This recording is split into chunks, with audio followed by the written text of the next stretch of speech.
اللہ اکبر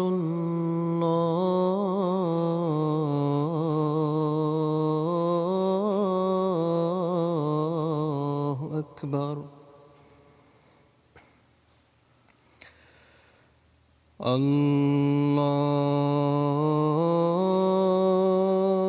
اللہ اکبر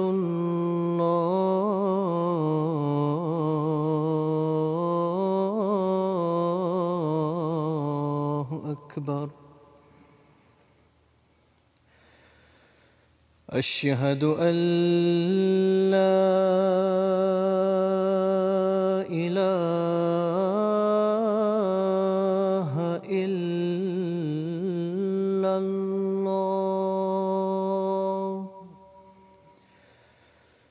اشہد ان لا الہ الا اللہ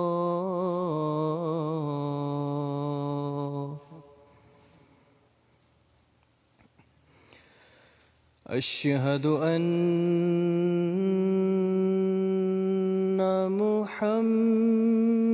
محمد رسول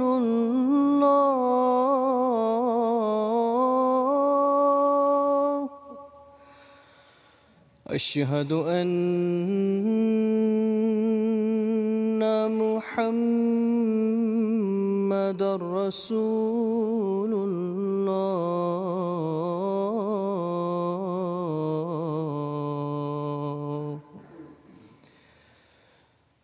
حی علی الصلاة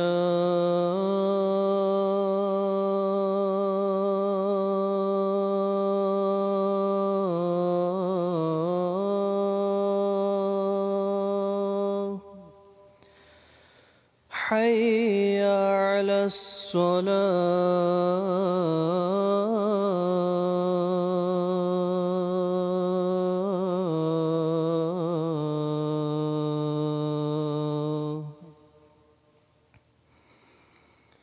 حی علی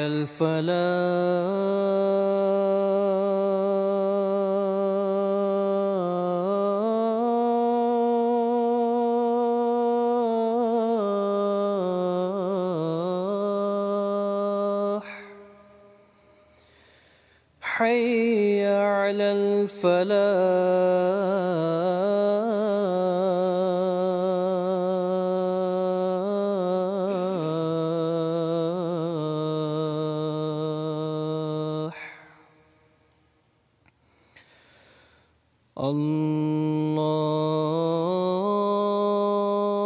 اللہ اکبر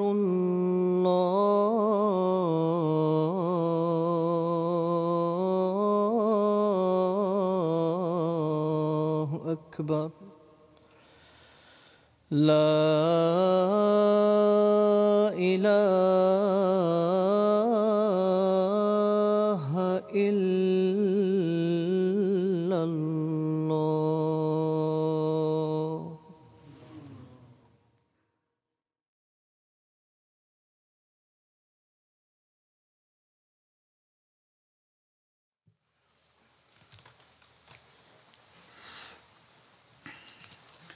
السلام علیکم ورحمۃ اللہ.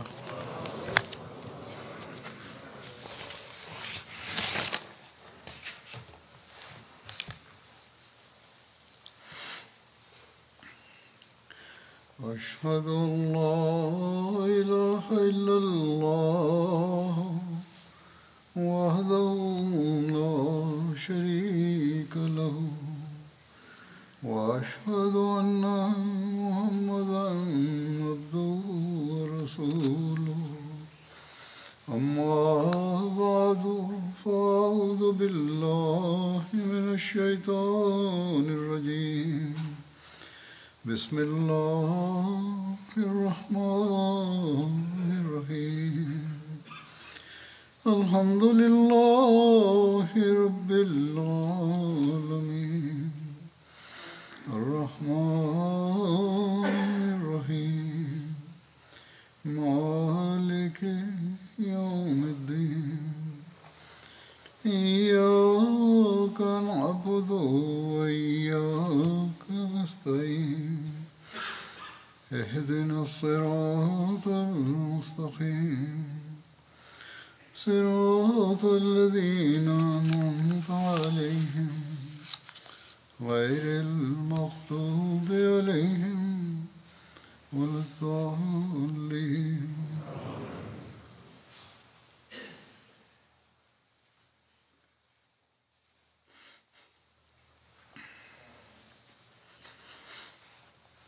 حضرت صلی اللہ علیہ وسلم کی سیرت کے حوالے سے بدر کے فوری واقعات کا میں ذکر کر رہا تھا.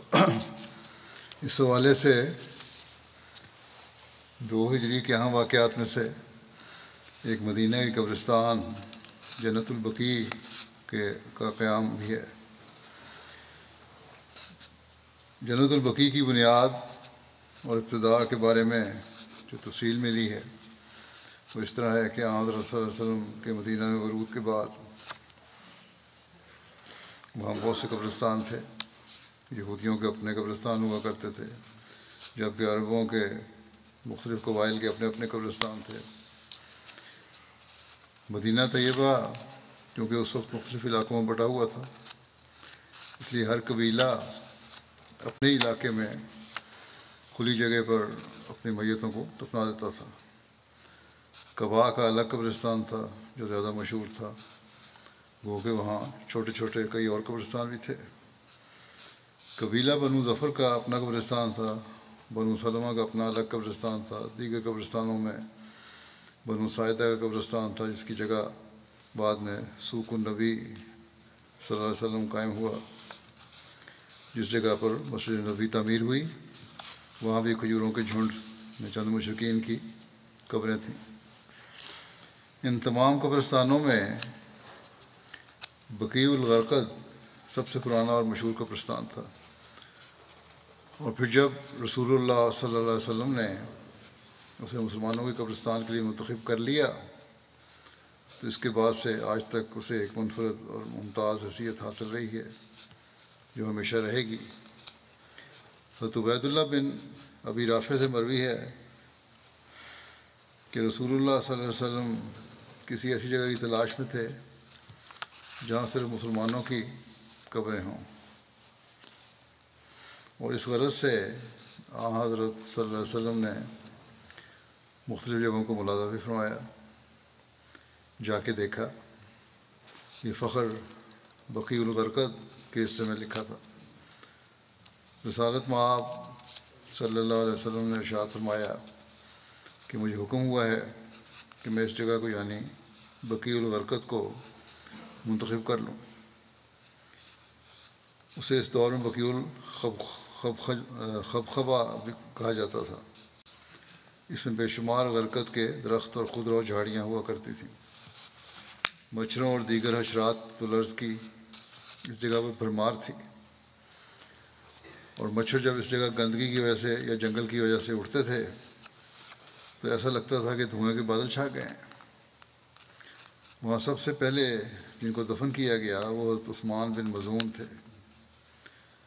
رسول اللہ صلی اللہ علیہ وسلم نے ان کی قبر کے سرانے ایک پتھر نشانی کے طور پر رکھ دیا اور فرمایا یہ ہمارے پیش رو ہیں. ان کے بعد جب بھی کسی کی توحیدگی ہوتی تو لوگ حضرت صلی اللہ علیہ وسلم سے پوچھتے کہ انہیں کہاں دفن کیا جائے تو آپ صلی اللہ علیہ وسلم فرماتے کہ ہمارے پیش رو عثمان بن مظعون کے قریب بقیع دفن کرو. بقیع عربی میں ایسی جگہ کو کہتے ہیں جہاں درختوں کی بہتات ہو، بہت زیادہ درخت ہوں. بہرحال مدینہ طیبہ میں اس مقام کو بقیع الغرقد کے نام سے جانا جانے لگا کیونکہ وہاں غرقد کے درختوں کی بہتات تھی جیسا کہ میں نے بتایا. اس کے علاوہ وہاں دیگر خضرا و صحرائی جھاڑیاں بھی بہت زیادہ تھیں. اسے جنت البقیع بھی کہا جاتا ہے۔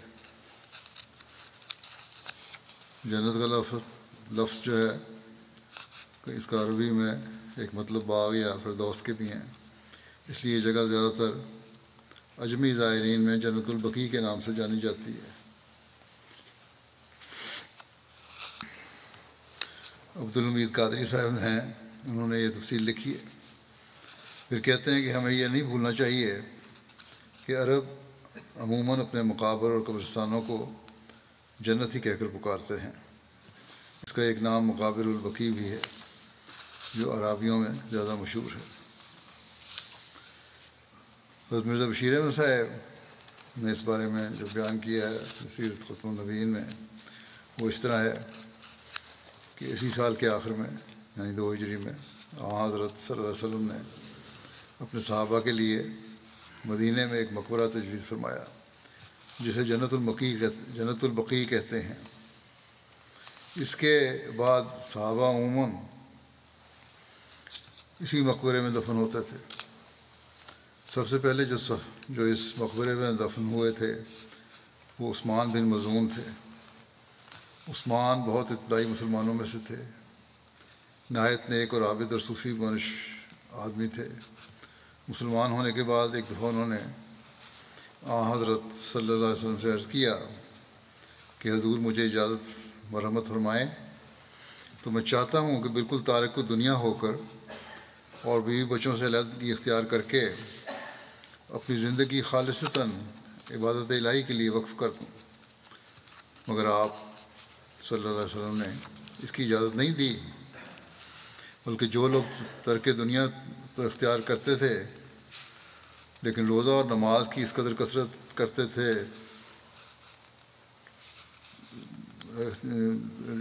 ترک دنیا تو اختیار نہیں کرتے تھے لیکن روزہ اور نماز کی اس قدر کثرت کرتے تھے کہ اس سے ان کے متعلقین کے حقوق پر اثر پڑتا تھا۔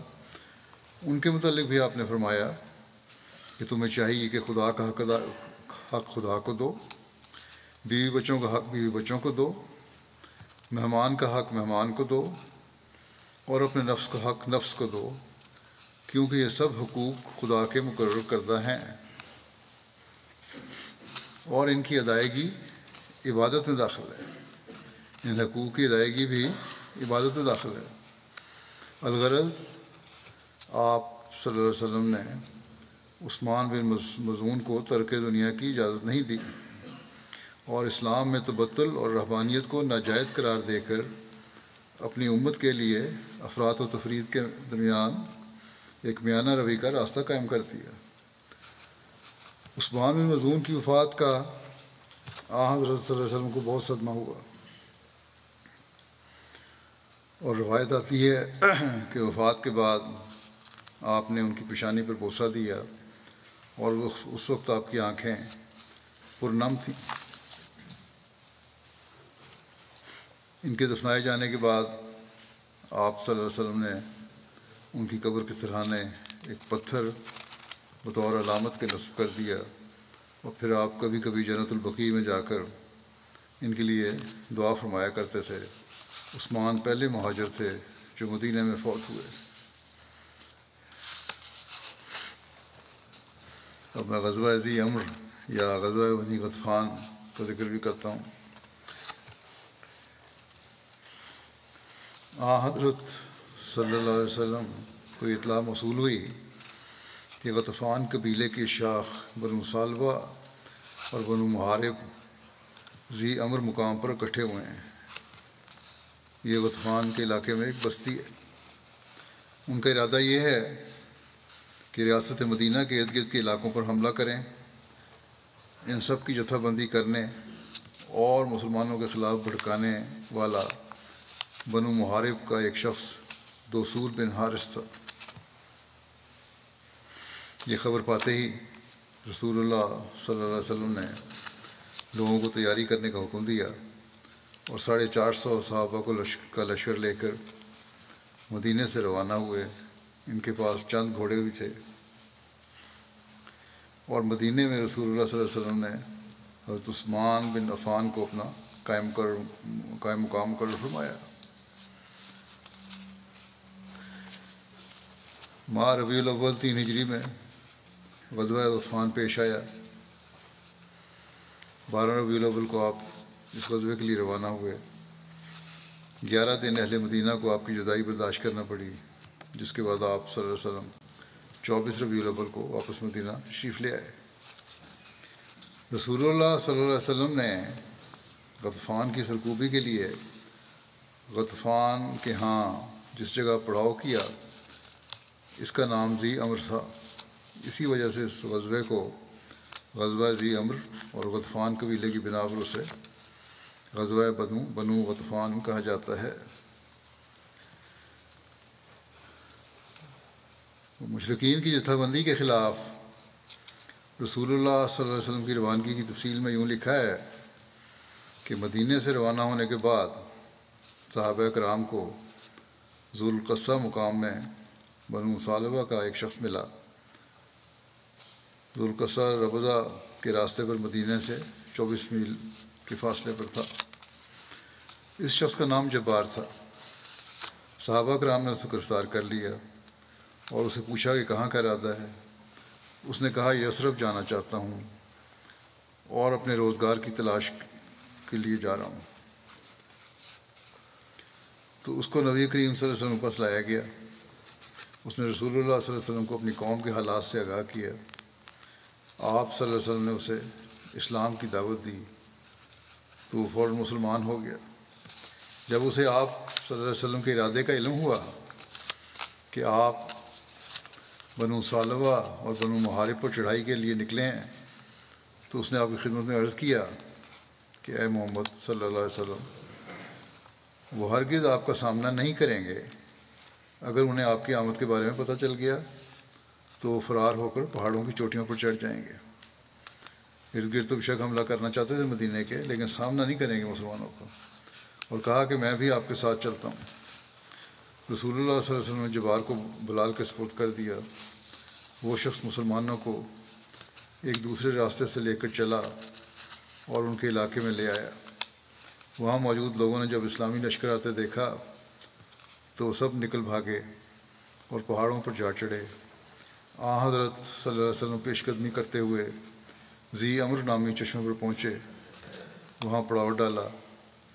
اچانک وہاں بہت تیز بارش شروع ہو گئی اور حضرت صلی اللہ علیہ وسلم اور صحابہ کرام کے کپڑے بھیگ گئے۔ آپ صلی اللہ علیہ وسلم نے اپنے گیلے کپڑے سوکھنے کے لیے درخت پر ڈال دیے اور خود اس درخت کے نیچے لیٹ گئے۔ دوسرے صحابہ کرام اپنے اپنے کاموں میں مصروف تھے۔ یہیں نبی اکرم صلی اللہ علیہ وسلم کو شہید کرنے کی ناپاک کوشش کی گئی تھی۔ اس بارے میں لکھا ہے، جو واقعہ آتا ہے تلوار سونتنے والے شخص کا۔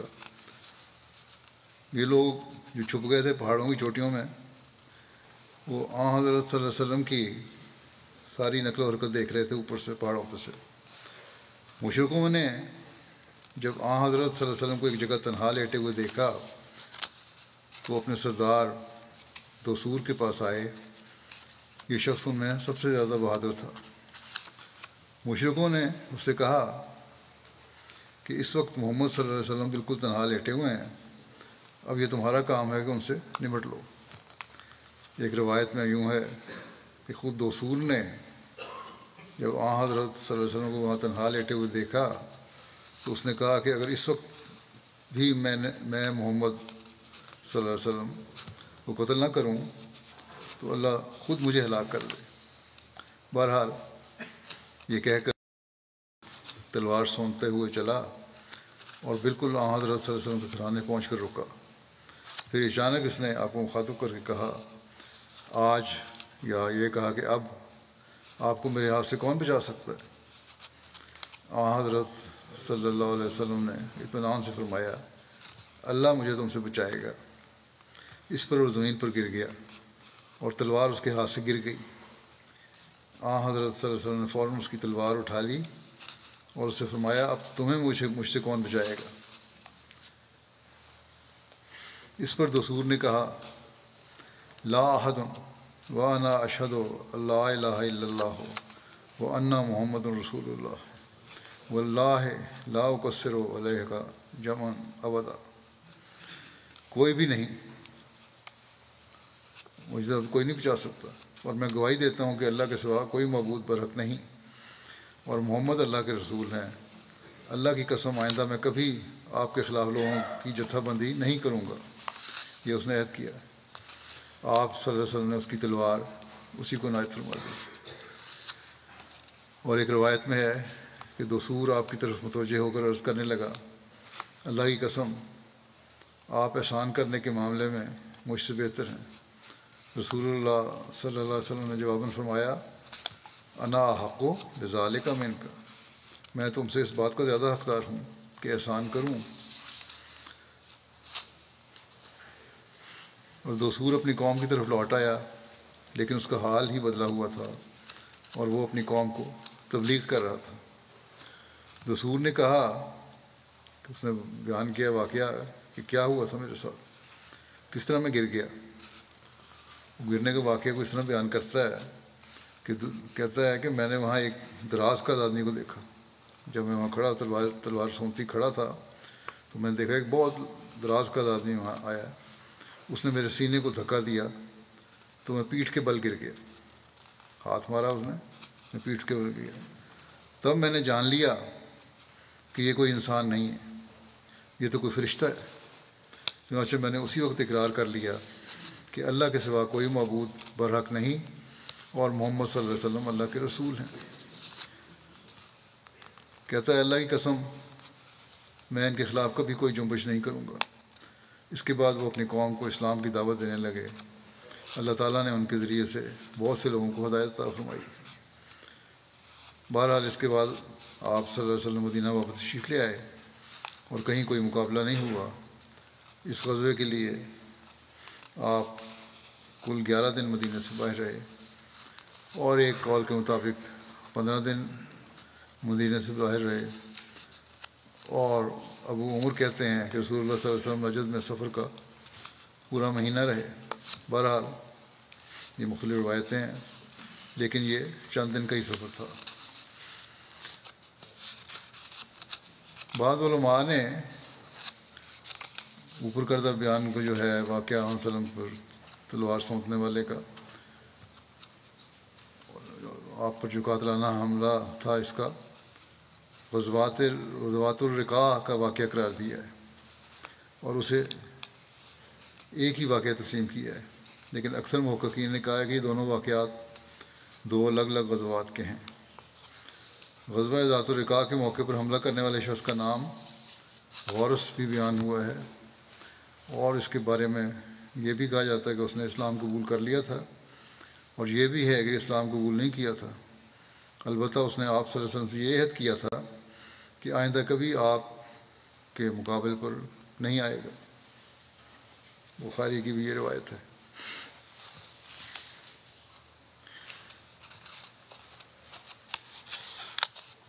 اس طرح کے واقعات میں ایک واقعہ یہ بھی ہے کہ حضرت رقیہ کی وفات ہوئی اور حضرت ام کلثوم کی شادی ہوئی۔ اس کی تفصیل یوں ہے، جو عبداللہ بن منقف بن حارثہ انصاری نے بیان کی ہے کہ جب رسول اللہ صلی اللہ علیہ وسلم غزوہ بدر کے لیے روانہ ہوئے تو حضرت عثمان کو اپنی بیٹی حضرت رقیہ کے پاس چھوڑا۔ وہ بیمار تھیں اور انہوں نے اس روز وفات پائی جس دن حضرت زید بن حارثہ مدینہ کی طرف اس فتح کی خوشخبری لے کر آئے جو بدر میں اللہ تعالیٰ نے رسول اللہ صلی اللہ علیہ وسلم کو عطا فرمائی تھی۔ رسول اللہ صلی اللہ علیہ وسلم نے حضرت عثمان کے لیے بدر کے مال غنیمت میں حصہ مقرر فرمایا، اور آپ کا حصہ جنگ بدر میں شامل ہونے والوں کے برابر تھا۔ رسول اللہ صلی اللہ علیہ وسلم نے حضرت رقیہ کی وفات کے بعد حضرت عثمان بن عفان کے ساتھ اپنی صاحبزادی حضرت ام کلثوم کی شادی کر دی۔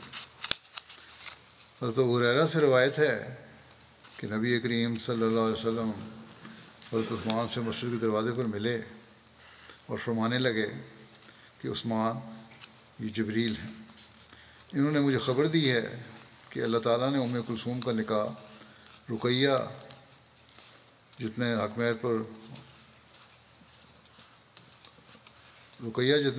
پر اور اس سے تمہارے حسن سلوک پر تمہارے ساتھ کر دیا ہے.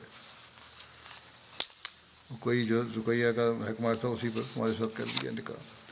یعنی دوسری بیٹی کا نکاح بھی اللہ تعالیٰ نے حضرت عثمان سے اللہ تعالیٰ نے کہا کہ حضرت عثمان سے کر دیا جائے.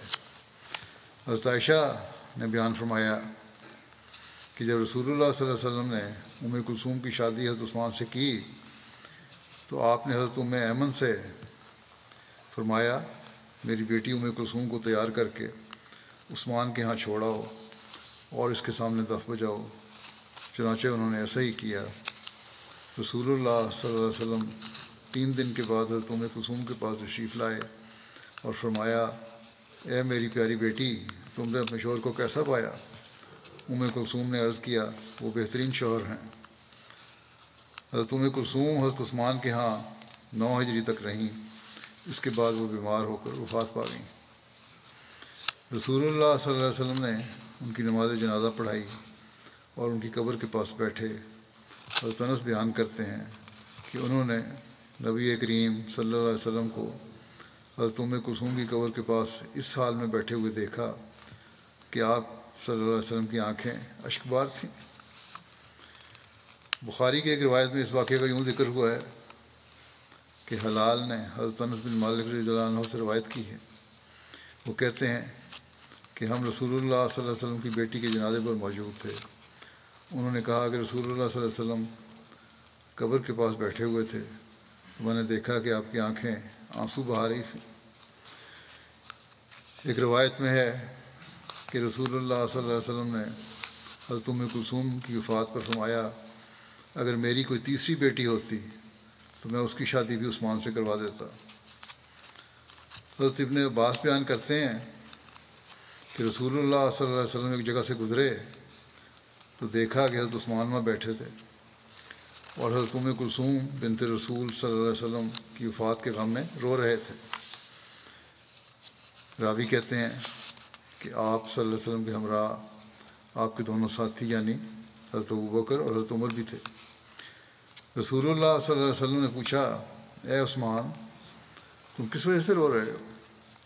حضرت عثمان نے عرض کیا کہ اے اللہ کے رسول صلی اللہ علیہ وسلم میں اس وجہ سے رو رہا ہوں کہ میرا آپ سے دامادی کا تعلق ختم ہو گیا. دونوں لڑکیاں بھی آئی گئیں میرے سے, دونوں فوت ہو گئیں, اب دامادی کا تعلق ختم ہو گیا. آپ نے فرمایا کہ مت رو, قسم ہے اس ذات کی جس کے قبضہ قدرت میں میری جان ہے کہ اگر میری 100 بیٹیاں ہوتیں اور ایک ایک کر کے فوت ہو جاتی تو میں ہر ایک کے بعد دوسری کو تجھ سے بیاہ دیتا یہاں تک کہ 100 میں سے ایک بھی باقی نہ رہتی. بہرحال یہ ایک محبت کا اور تعلق کا اظہار تھا جو دونوں طرف سے ہوا. حضرت عثمان کو اس بات کا غم کہ اب دامادی کا رشتہ ختم ہو گیا, لیکن حضرت صلی اللہ علیہ وسلم نے کمال دل جوئی فرماتے ہوئے یہ یقین دہانی کرائی یہ تعلق تو قائم ہے, تم اس بات پہ پریشان نہ ہو. حضرت مرزا بشیر احمد صاحب نے شادی کا تذکرہ سیرت ختم النبیین میں یوں فرمایا ہے کہ رقیہ بنت رسول صلی اللہ علیہ وسلم زوجہ حضرت عثمان بن عفان کی وفات کے بعد حضرت صلی اللہ علیہ وسلم نے اپنی دوسری لڑکی کلثوم کی شادی جو حضرت فاطمہ سے بڑی مگر رقیہ سے چھوٹی تھیں حضرت عثمان سے کر دی. اسی وجہ سے حضرت عثمان کو ذو النورین 2 نوروں والا کہتے ہیں. کلثوم کی یہ دوسری شادی تھی کیونکہ وہ اور ان کی بہن رقیہ شروع میں حضرت صلی اللہ علیہ وسلم کے چچا ابو لہب کے 2 لڑکوں سے بیاہی گئی تھی, مگر قبل اس کے کہ ان کا رخصتانہ ہوتا مذہبی مخالفت کی وجہ سے یہ رشتہ منقطع ہو گیا. حضرت صلی اللہ علیہ وسلم نے پہلے حضرت عثمان سے رقیہ کی شادی کی اور رقیہ کی وفات کے بعد کلثوم کی شادی کر دی, مگر افسوس ہے کہ دونوں صاحبزادیوں کی نسل کا سلسلہ نہیں چلا کیونکہ کلثوم کے تو کوئی بچہ ہوا ہی نہیں اور رقیہ کا صاحبزادہ عبداللہ 6 سال کا ہو کر وفات پا گیا۔ کلثوم کا نکاح ربیع الاول 3 ہجری میں ہوا تھا۔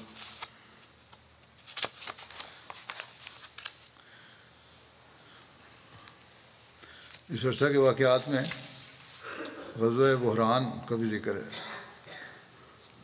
اس کو غزوہ بحران کے علاوہ غزوہ فرو اور غزوہ بنو سلیم بھی کہا جاتا ہے۔ بحران وادی فرو کے نواح میں اہل حجاز کی ایک معدنیات کی کان ہے اور وادی فرو مدینہ سے 96 میل کے فاصلے پر واقع ہے۔ حضرت صلی اللہ علیہ وسلم کو اطلاع موصول ہوئی کہ بنو سلیم کی بھاری تعداد بحران میں جمع ہے، تو آپ صلی اللہ علیہ وسلم حضرت عبداللہ بن مکتوم کو مدینہ میں اپنا نائب مقرر فرما کر، جبکہ ایک اور روایت کے مطابق حضرت عمر کو اپنا نائب مقرر فرما کر 300 صحابہ کا لشکر لے کر بحران کی طرف نکلے۔ تاہم آپ صلی اللہ علیہ وسلم نے نکلنے کی وجہ ظاہر نہیں کی۔ پہنچا تو وہاں انہیں بنو سلیم کا ایک آدمی ملا۔ اس نے حضرت صلی اللہ علیہ وسلم کو بتایا کہ وہ لوگ منتشر ہو گئے ہیں۔ بس آپ صلی اللہ علیہ وسلم نے اس شخص کو ایک صحابی کے سپرد کر دیا اور آگے روانہ ہو گئے، یہاں تک کہ بحران پہنچ گئے۔ آپ نے وہاں کسی کو نہ پایا کیونکہ سب اپنے اپنے پانی کے مقامات کی طرف منتشر ہو چکے تھے۔ چنانچہ حضرت صلی اللہ علیہ وسلم واپس لوٹ گئے اور جنگ کی کوئی نوبت نہ آئی۔ رسول اللہ صلی اللہ علیہ وسلم اس غزوے کے لیے 6 جمادی الاولیٰ کو مدینہ سے نکلے اور 10 راتیں باہر رہنے کے بعد آپ 16 جمادی الاولیٰ کو واپس تشریف لے آئے۔ اس کے برعکس ابن اسحاق نے یہ بیان کیا ہے کہ رسول اللہ صلی اللہ علیہ وسلم قریش کے تجارتی قافلے کو روکنا چاہتے تھے، یہاں تک کہ آپ بحران پہنچ گئے جو حجاز میں وادی فرو کے نواح میں ایک کان ہے۔ بس آپ نے وہاں ربیع الاخر اور جمادی الاولیٰ کے 2 مہینے قیام فرمایا۔ اس کے بعد آپ واپس مدینہ تشریف لے آئے۔ اس دوران کسی سے لڑائی کی نوبت نہیں آئی۔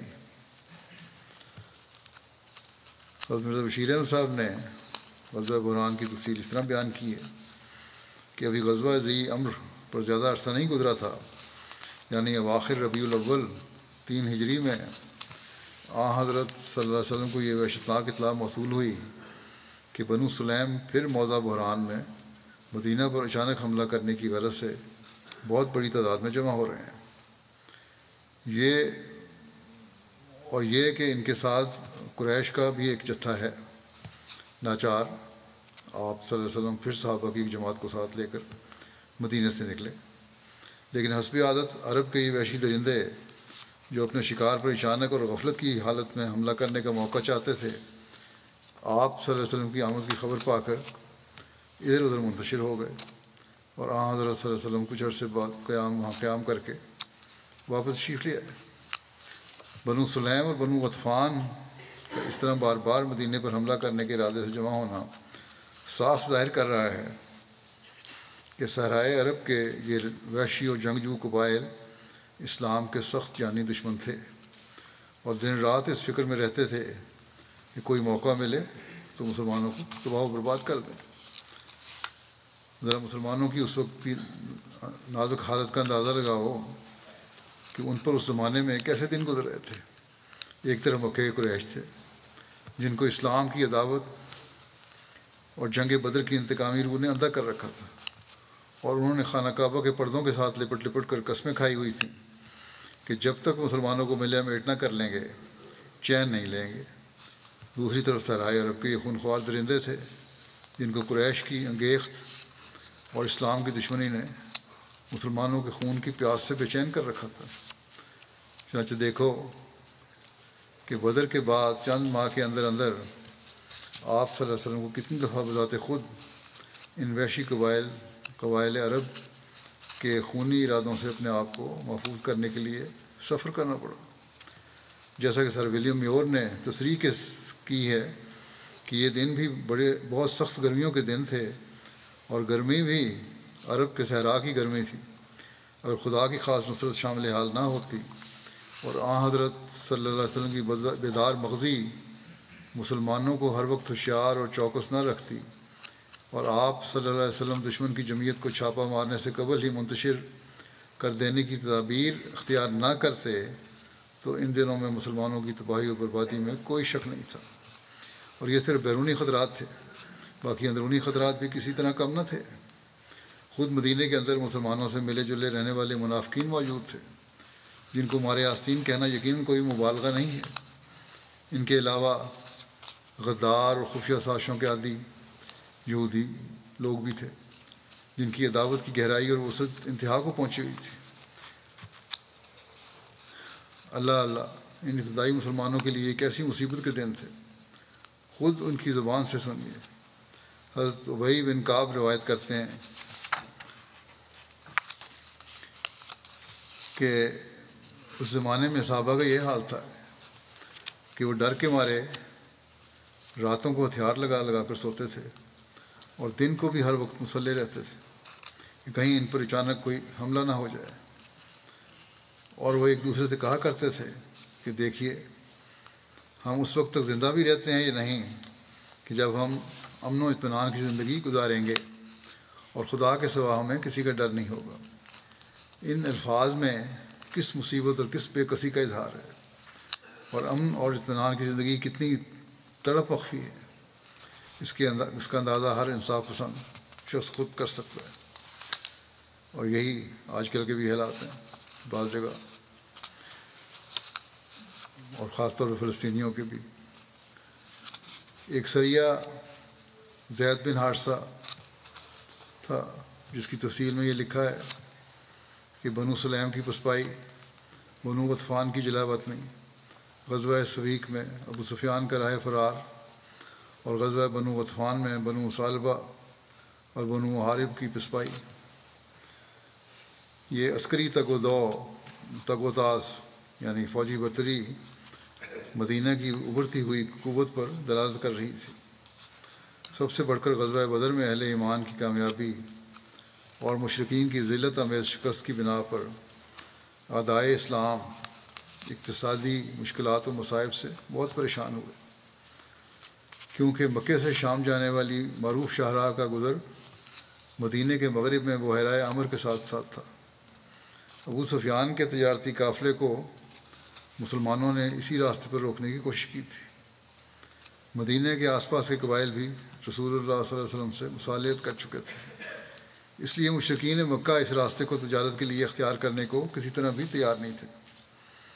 اہل اسلام کی طرف سے مشرکین کی معاشی ناکہ بندی کی وجہ سے وہ لوگ انتہائی پریشان ہوئے، اور شام کے معروف راستے کو چھوڑ کر نئے راستے کی تلاش میں رہنے لگے۔ ایک روز صفوان بن امیہ کفار مکہ سے کہنے لگا کہ محمد صلی اللہ علیہ وسلم اور اس کے ساتھیوں نے ہمارا جینا دشوار کر دیا، ہمارے تجارتی مرکز تک جانے سے ہمیں روک دیا، اب ہمیں کچھ سمجھ نہیں آ رہی کہ ہم کیا کریں۔ وہ تو ساحل سمندر سے پیچھے ہٹنے کا نام تک نہیں لیتے۔ ساحل کے اکثر رہائش پذیر قبائل نے بھی ان سے مصالحت اور سمجھوتہ کر لیا ہے، اور وہ ان کے ساتھ مل گئے ہیں۔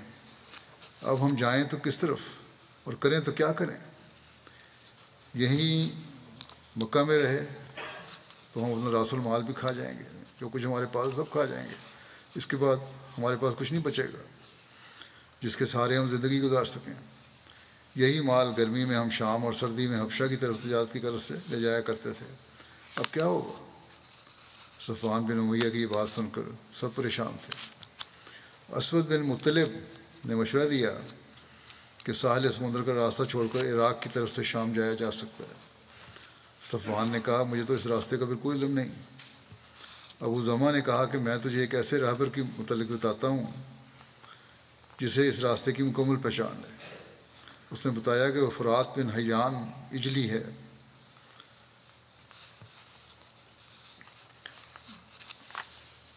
وہ اس راستے سے آتا جاتا رہتا ہے اور اسے اس گزرگاہ سے مکمل شناسائی ہے۔ صفوان نے اللہ کی قسم کھا کر کہا کہ بہت خوب، میں تو یہی چاہ رہا تھا۔ فرات کو بلوایا گیا۔ اس کے آنے پر صفوان نے اسے کہا کہ میں قافلہ تجارت لے کر شام جانا چاہتا ہوں۔ محمد صلی اللہ علیہ وسلم نے ہماری تجارت کے حوالے سے ہمیں پریشان کر رکھا ہے، کیونکہ ہمارے قافلے انہی کے قریب سے گزرتے ہیں۔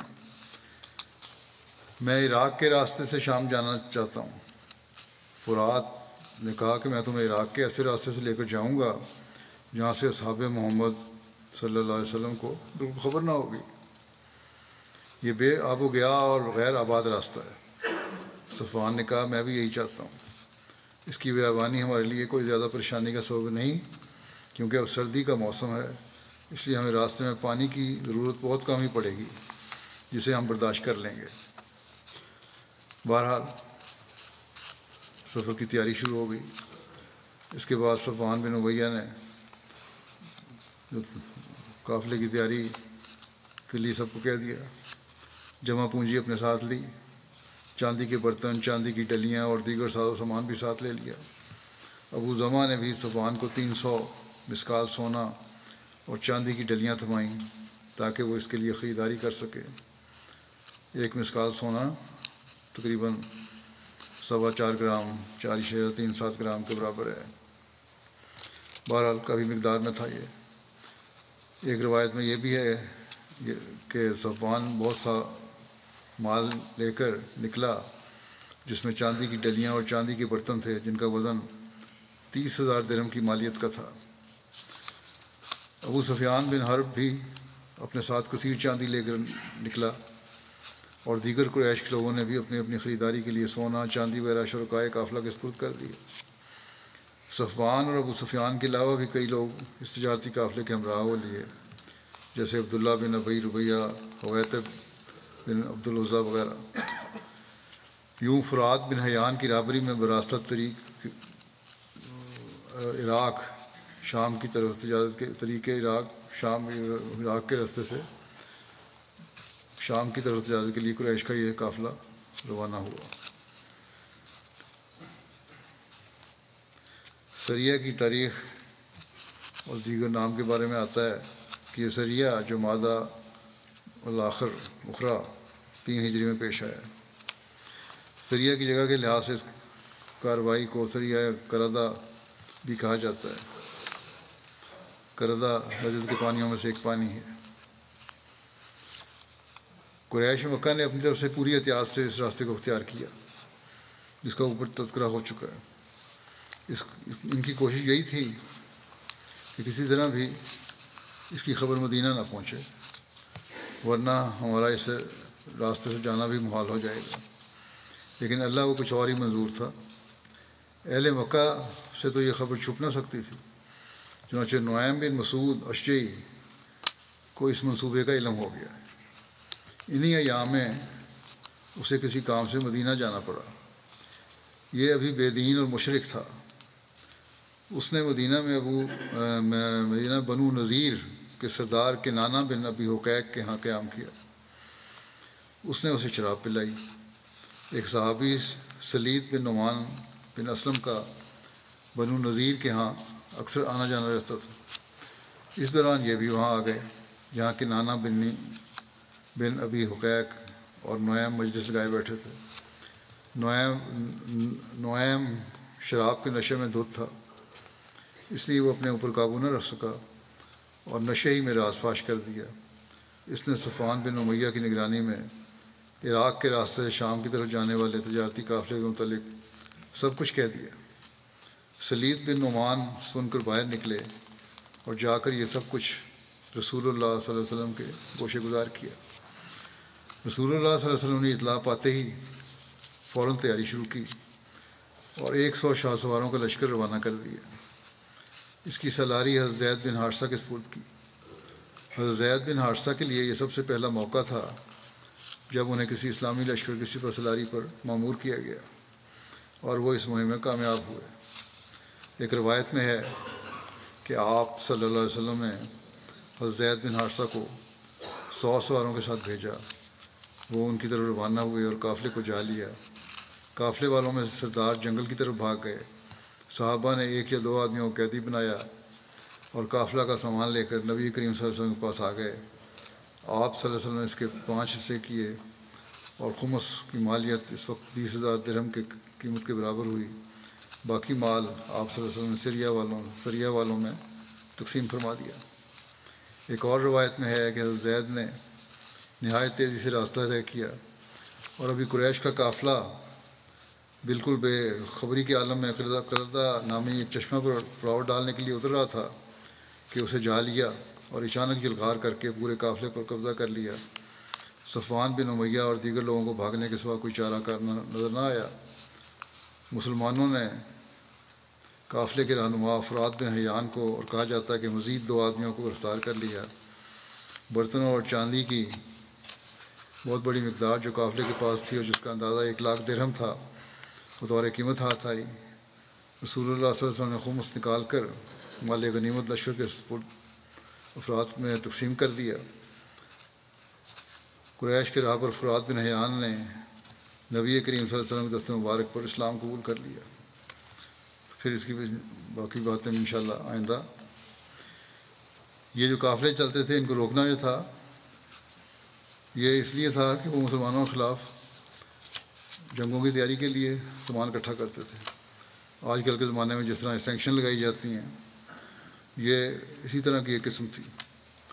یہ تو اپنے مقاصد حاصل کرنے کے لیے کرتے ہیں، بلکہ بعض جگہ تو غلط قسم کی لگا دیتے ہیں۔ مثلا امریکہ نے یوگنڈا پہ سینکشن اس لیے لگا دی کہ انہوں نے پارلیمنٹ نے LGBT کے خلاف قانون پاس کیا۔ گو نام نہیں لیتے، لیکن اصل اندر سے یہی بات ہے۔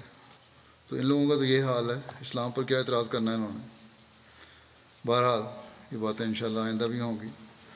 فلسطین کے مظلوموں کے لیے دعا کے لیے دوبارہ کہتا ہوں میں، اب کم از کم اتنا ہوا ہے کہ کچھ غیر مسلم اور بعض سیاستدان ڈرتے ڈرتے ہی کچھ نہ کچھ اس ظلم کے خلاف بولنے لگ گئے ہیں۔ بلکہ اب تو بعض یہودیوں نے بھی اس عمل سے بیداری کا اظہار کیا ہے اور اسرائیلی حکومت کو کہا ہے کہ ہمیں بدنام کیوں کر رہے ہو۔ تو بہرحال چھوٹی چھوٹی آوازیں کہیں نہ کہیں سے غیروں میں بھی اٹھنے لگ گئی ہیں۔ اب یہ کہتے ہیں کہ 4 گھنٹے کے لیے روزانہ جنگ روکیں، جس کو پاز کا نام دیا ہے انہوں نے، تاکہ مدد پہنچ سکے فلسطینیوں تک۔ اللہ تعالیٰ بہتر جانتا ہے کتنا عمل ہوگا اس پر، اور باقی وقت جو ہے 20 گھنٹے کا، اس پر کتنے ظلم کرنے ہیں انہوں نے فلسطینیوں پر، اللہ بہتر جانتا ہے کتنی بمبارمنٹ کریں گے۔ اکثر بڑی حکومتیں اور سیاستدان بھی فلسطینیوں کی جانوں کی کوئی اہمیت نہیں دے رہے، ان کے اپنے مفادات ہیں۔ لیکن بہرحال ان لوگوں کو بھی یاد رکھنا چاہیے کہ اللہ تعالیٰ بھی ایک وقت تک ڈھیل دیتا ہے، اور صرف یہی دنیا نہیں، اگلا جہان بھی ہے۔ یہ سمجھتے ہیں کہ یہاں اس دنیا میں ہم نے فائدے اٹھا لیے تو سب کچھ حاصل ہو جائے گا۔ اس دنیا میں بھی پکڑ ہو سکتی ہے اور اگلے جہان میں بھی پکڑ ہوگی۔ بہرحال ہمیں دعاؤں کی طرف توجہ دینی چاہیے، اللہ تعالیٰ مظلوم فلسطینیوں کی داد رسی کرتے ہوئے انہیں ان ظلموں سے نجات دلوائے۔ اس وقت نماز کے بعد میں جنازہ غائبی پڑھاؤں گا۔ پہلا جنازہ ہے، ایک جنازہ یہ ہے منصورہ باسمہ صاحبہ کا، جو حمید الرحمٰن خان صاحب کی اہلیہ تھیں۔ گزشتہ دنوں ان کی وفات ہوئی ہے، انا للہ و انا الیہ راجعون۔ یہ نواب عبداللہ خان صاحب اور حضرت صاحبزادی امت الحفیظ بیگم صاحبہ کی پوتی تھی۔ حضرت صاحبزادہ مرزا شریف احمد صاحب اور ابو زینب بیگم صاحبہ کی نواسی تھیں۔ میاں عباس احمد خان صاحب اور امت الباری بیگم صاحبہ کی بیٹی تھیں۔ اللہ کے فضل سے موسیہ بھی تھیں، اچھی نیک فطرت خاتون تھیں۔ خلیفۃ مسیح ثالث نے ان کا نکاح کا جب اعلان فرمایا تو جو خطبہ دیا اس میں بعض نصائح بھی تھیں، اس لیے میں خطبہ کچھ حصہ سنا بھی دیتا ہوں۔ آپ نے فرمایا کہ نکاح کے ساتھ لڑکی اور لڑکے پر ایسی نئی ذمہ داریاں عائد ہوتی ہیں جو اس سے قبل ان پر عائد نہیں تھیں۔ فرمایا ایک تو میاں بیوی کی باہمی ذمہ داریاں ہیں، یعنی خاوند کی بیوی پر اور بیوی کی خامت پر، اور دوسرے دونوں نے مل کر کچھ ذمہ داریاں نبھانی ہیں جن کا تعلق ان کی اولاد سے ہوتا ہے۔ جہاں تک اولاد سے تعلق ہے کچھ ذمہ داریاں بٹی ہوتی ہیں۔ ماں بچے کو دودھ پلاتی ہے، باپ نہیں پلاتا، باپ گھر سے باہر بچے کا خیال رکھتا ہے کہ اس میں آوارگی پیدا نہ ہو۔ عورت کی ذمہ داری گھر کی حدود کے اندر سے تعلق رکھتی ہے۔ بہرحال یہ دونوں اگر اپنے حقوق ادا کریں تو بہت ساری باتوں سے آج بھی بچے بچ سکتے ہیں ہمارے۔ پھر آپ نے فرمایا کہ جو آیات ہم اس موقع پر پڑھتے ہیں اس قسم کی نئی ذمہ داریوں کی طرف توجہ دلاتے ہوئے اللہ تعالیٰ نے فرمایا کہ ایک تو ضروری ہے کہ یا ایھا الناس اتقوا ربکم، یہاں آیت میں اتقوا اللہ بھی ہے اور بہت سے کانٹیکسٹ میں تقوی کا ذکر ہے، لیکن اس آیت میں جو نکاح کے موقع پر پڑھی جاتی ہے رب کا تقوی، اور یہ رب کا تقوی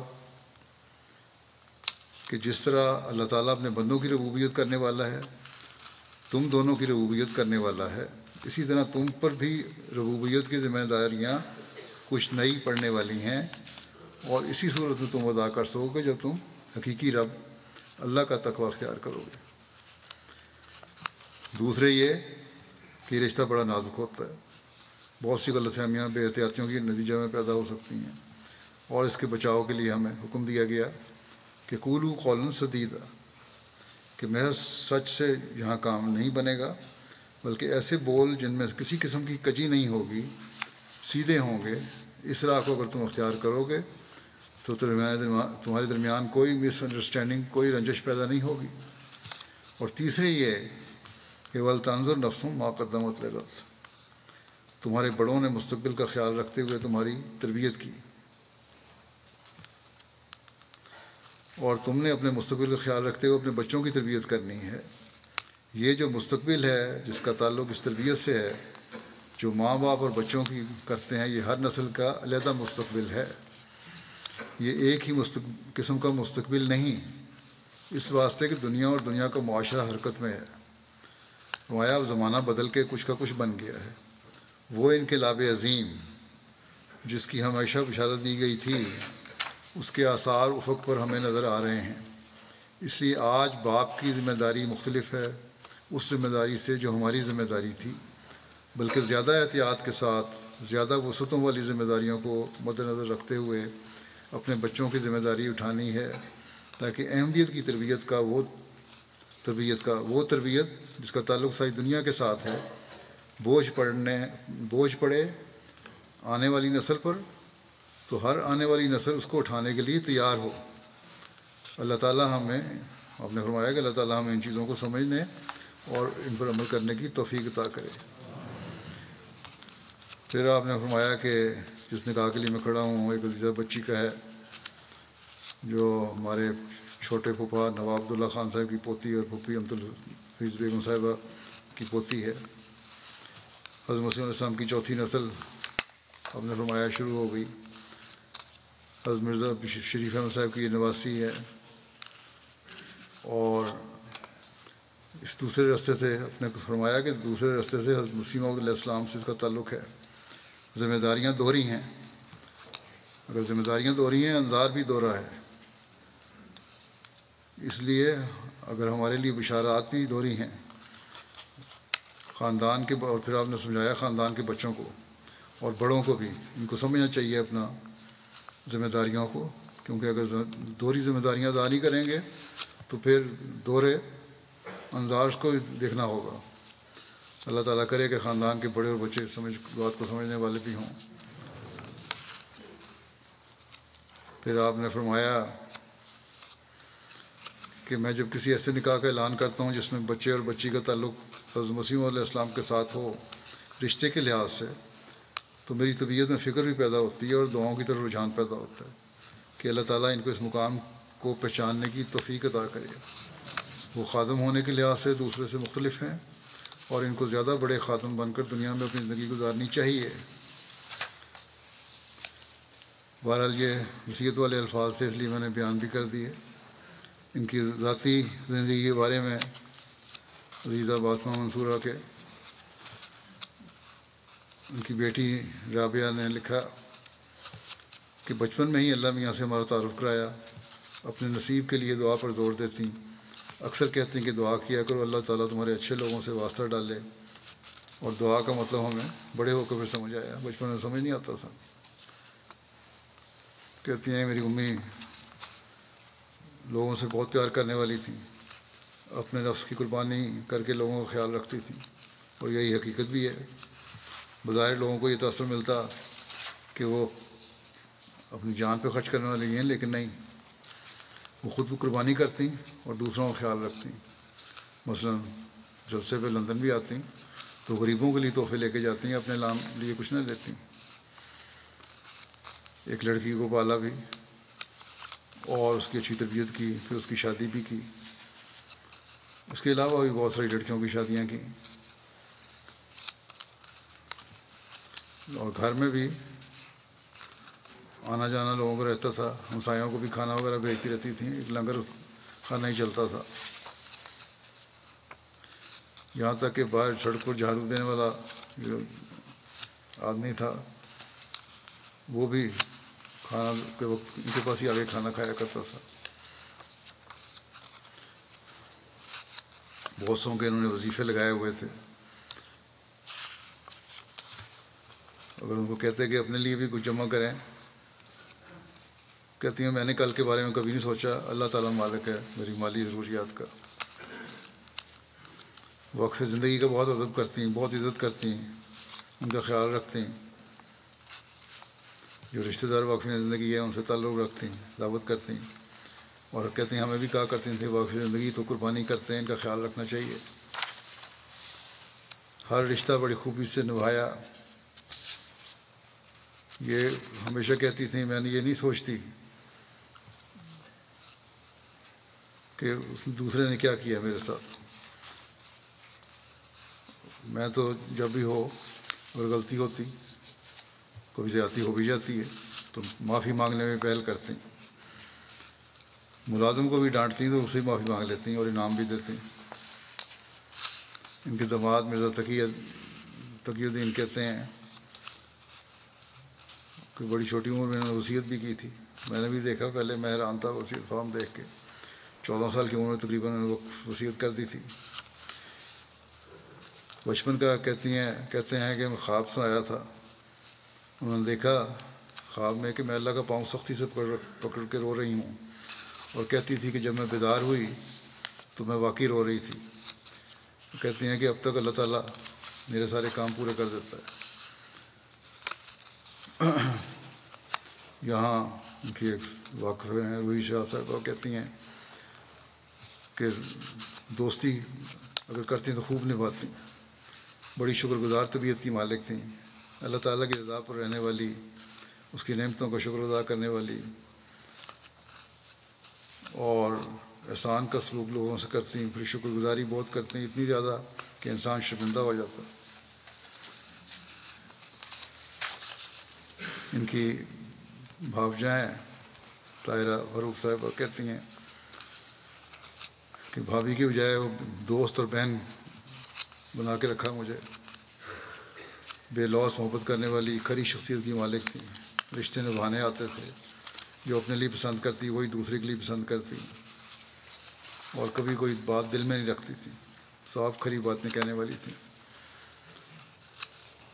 نماز روزہ کی پابند، قرآن کریم کی تلاوت کرنے والی، خلافت کے ساتھ بے انتہا تعلق اور وابستگی تھی، جماعتی کاموں میں جو بھی سپرد کر دیے جاتے دلچسپی لیتی۔ اللہ تعالیٰ ان سے مغفرت اور رحم کا سلوک فرمائے، اور ان کے بچوں کو بھی ان کی نیکیاں جاری رکھنے کی توفیق عطا فرمائے، ان کے خاوند ہیں انہیں بھی صبر و حوصلہ دے، بچوں کو بھی صبر و حوصلہ دے۔ دوسرا جنازہ ہے چودھری رشید احمد صاحب، جو سابق ڈپٹی رجسٹرار تھے زرعی یونیورسٹی فیصل آباد، آج کل امریکہ میں تھے۔ ان کی بھی گزشتہ دنوں وفات ہوئی ہے، انا للہ و انا الیہ راجعون۔ یہ بھی اللہ تعالیٰ کے فضل سے موسی تھے۔ ان کے بیٹے رفیق طاہر صاحب وہاں جماعتی خدمت میں جا رہے ہیں لاس اینجلس میں۔ کہتے ہیں کہ ان خاندان میں سب سے پہلے احمدیت ان کے بڑے بھائی چودھری برکت علی صاحب کے آئی تھی، اور اس کے بعد ان کے والد اور باقی گھر والوں نے بیعت کی سعادت پائی۔ 74 کے فسادات میں ان کے ایک ہجوم نے، حالانکہ ہجوم ان کا گھر یونیورسٹی کے ایریا کے اندر تھا، یونیورسٹی کے کوارٹروں میں تھا، لیکن پھر بھی ہجوم نے حملہ کیا اور گھر لوٹ کے ان کا سارا سامان نظر آتش کر دیا۔ بہرحال وہ تو وہاں سے چلے گئے۔ اس وقت جب حالات بہتر ہوئے 2-3 مہینے بعد یونیورسٹی واپس آئے، وائس چانسلر نے کہا کہ کریسنٹ مل کا مالک جو ہے وہ کہتا ہے کہ میں آپ کا نقصان پورا کرنا چاہتا ہوں، مجھے بتائیں کتنا نقصان ہوا ہے۔ تو انہوں نے، شاہد رشید صاحب نے انگلی اٹھاتے ہوئے آسمان کی طرف کہا کہ بالکل نہیں، میں کسی سے نہیں بدلوں گا، میں نے اللہ تعالیٰ کی راہ میں یہ نقصان برداشت کر رہا ہوں، اللہ تعالیٰ کی راہ میں یہ نقصان مجھے ہوا ہے اور اللہ تعالیٰ اس نقصان کو پورے کرے گا۔ اور بہرحال اللہ تعالیٰ نے پھر ایسا فضل فرمایا کہ بڑے کم وقت میں ساری نقصان کی تلافی بھی ہو گئی۔ خلافت کے ساتھ بڑھم محبت اور اطاعت کا ایک رشتہ تھا۔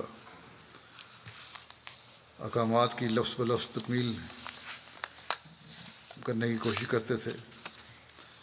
ایمانداری اتنی حد تک تھی کہ یونیورسٹی گرانٹ کمیشن کے ممبر تھے، بڑا اعزاز ہے یہ بھی۔ اور ایک دو میٹنگ تھی، ان کو جو اے سی کے ٹکٹ کے پیسے ملے، ٹرین کا کرایہ میٹنگ میں جانے کے لیے، واپسی پہ ان کے کچھ رشتہ داروں نے کہا کہ ہم نے ساتھ جانا ہے، انہوں نے اپنا ٹکٹ چینج کروا لیا، سیکنڈ کلاس میں گئے رشتہ داروں کے ساتھ، اور باقی پیسے جو تھے وہ حکومت کو واپس کر دیے۔ ایک دفعہ یہ گئے وہاں، جو ان کا چیئرمین تھا یونیورسٹی گرانٹ کمیشن کا، اس کے دفتر میں،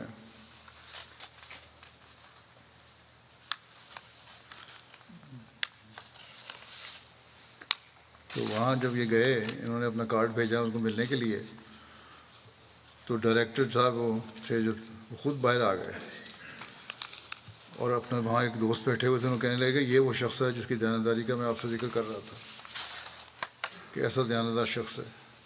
تو انہوں نے وہاں فوراً جماعتی تعارف بھی کروا دیا کہ میں احمدی ہوں، یہ ساری جو ایمانداری ہے یہ مجھے اس لیے ہے میرے اندر کہ احمدی ہونے کی وجہ سے، بس احمدیوں کے لیے بھی ایک سبق ہے، ہمیشہ ایمانداری سے اپنے فرائض انجام دینے چاہیے اور کسی قسم کا کبھی مالی لالچ نہیں کرنا چاہیے۔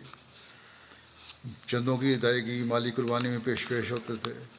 والدین، بہن بھائیوں کے علاوہ حضرت صلی اللہ علیہ وسلم، حضرت مسیم علیہ السلام کی طرف سے بھی باقاعدگی سے تحریک جدید اور وفید کے چندے دیا کرتے تھے۔ بہت پیار کرنے والی شخصیت تھی۔ یونیورسٹی کے سارے طلباء کو بچوں اور بھائیوں کی طرح رکھا۔ ایک نماز ہم سب اکٹھے ہو کے ان کے گھر میں پڑھا کرتے تھے، مغرب کی نماز خاص طور پہ۔ ہمیشہ مسکراتے چہرے کے ساتھ ملتے تھے۔ بڑے کانے انسان تھے۔ اللہ تعالیٰ ان سے مغفرت اور رحم کا سلوک فرمائے اور ان کے بچوں کو بھی ان کی نیکیاں جاری رکھنے کی توفیق عطا فرمائے۔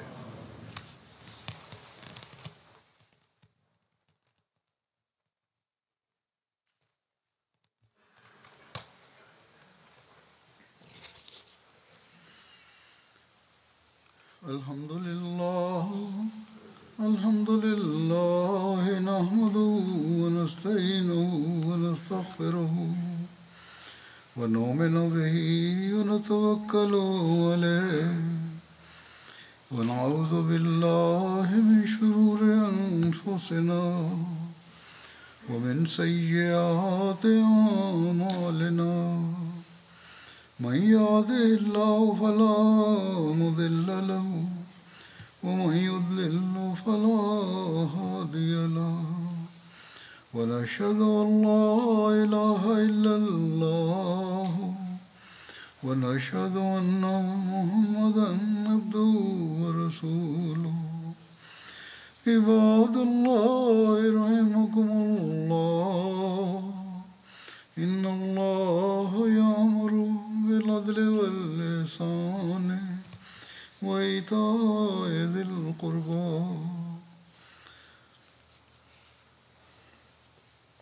وينهى عن الفحشاء والمنكر والبغي يعظكم لعلكم تذكرون اذكروا الله يذكركم وادعوه يستجب لكم ولذكر الله أكبر.